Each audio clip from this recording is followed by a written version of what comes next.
qu'il est important aussi qu'on montre la réalité. Nous, on va dire la vraie vérité sur les fonds marins.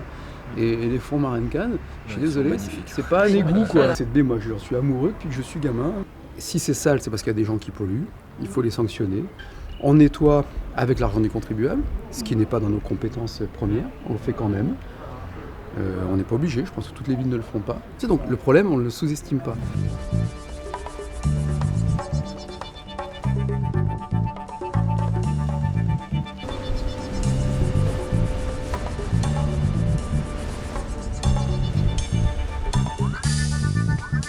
Là c'est bon. Nous sommes vendredi 17, il est 15h30, nous allons donc plonger, je vais me mettre à l'eau pour aller voir ça, vérifier et vous montrer que c'est très beau en dessous.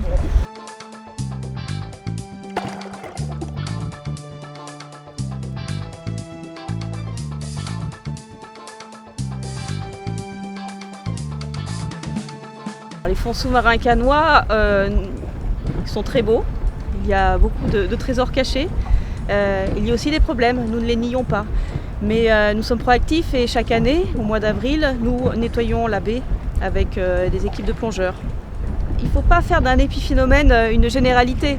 Ce n'est pas parce qu'à certains endroits très connus qui sont des sorties de vallons, des cuvettes qui regroupent les macrodéchets, qui sont de la taille d'un petit terrain de tennis, ça ne veut pas dire que c'est partout pareil.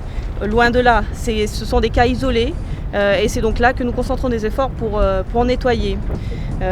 Cette vidéo a fait quand même beaucoup de mal, je pense, aux professionnels de la mer, du tourisme, à la ville en elle-même. Ce n'est pas une belle image à véhiculer, malheureusement. Après, les gens en font une généralité et c'est vraiment dommage.